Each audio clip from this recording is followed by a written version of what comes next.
మా కృష్ణా బేసిన్లో ఉండే పాలమూరు రంగారెడ్డి ఎత్తిపోతలకు, మా కల్వకుర్తి లిఫ్ట్ ఇరిగేషన్కు నీటి కేటాయింపులకు మీరు కేంద్ర ప్రభుత్వానికి నిరభ్యంతర పత్రం ఇస్తే మాకు కేటాయింపులు వస్తే మేము ఆ ప్రాజెక్టులకు లోన్లు తెచ్చుకుంటాం, నిధులు తెచ్చుకుంటాం, మేము ప్రాజెక్టులు కట్టుకుంటాం, దాంతో మా పని సులువు అవుతుంది.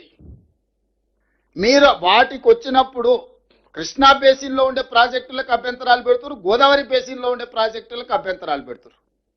నికర జలాల కేటాయింపులు ఉన్న తెలంగాణ రాష్ట్రానికి మీరు అభ్యంతరాలు పెట్టుకుంటూ వరద జలాల కోసం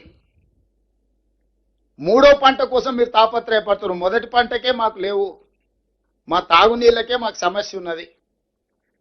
మీరు కూడా ముందుకు వచ్చి సహకరించాలి కదా ఆంధ్రప్రదేశ్ ముఖ్యమంత్రి గారు. ఈ సమస్యలు ఒకవైపున పరిష్కారం కావు, ఒకవైపు నిర్ణయాలతో ఇది ముందుకు పోదు.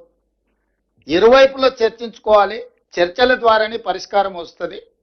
కేంద్ర ప్రభుత్వం పెద్దన పాత్ర పోషించాలి చట్టపరంగా. Apex council chairperson is Jal Shakti minister. ఆనాడు ఉమాభారతి గారు ఉన్నారు, తర్వాత గజేంద్ర సింగ్ షెకావత్ ఉన్నాడు, ఈరోజు సిఆర్ పాటిల్ ఉన్నాడు. పెద్దన్న పాత్ర పోషించాల్సిన కేంద్ర ప్రభుత్వము ఒక లిటిగేషన్ క్రియేట్ చేస్తుంది. పరిష్కరిస్తే మా దగ్గర ఎందుకు వస్తారు? ఈ పంచాయతీ ఇట్లుంటేనే ఇద్దరు మా దగ్గరకు వస్తారు కదా, అప్పుడు ఇద్దరు జుట్టు పట్టుకొని ఆడించవచ్చు అని కేంద్ర ప్రభుత్వం యొక్క విధానం. ఇన్ని మాటలు మాట్లాడే కిషన్ రెడ్డి గారు ఎందుకు ఈ నీటి కేటాయింపులకు సంబంధించి బాధ్యత తీసుకోరు? కేంద్ర మంత్రి కదా ఆయన, union cabinet minister. CR Patil గారికి ఎంత హోదా ఉందో కిషన్ రెడ్డి గారికి కూడా అంతే హోదా ఉంది. మేము పర్సనల్ గా కలిసి చెప్పినాము, అధికారులను పంపించి చెప్పినాం కిషన్ రెడ్డి గారికి, ఈ నీటి కేటాయింపులకు సంబంధించి మీరు మాట్లాడండి, మీరు బాధ్యత తీసుకోండి.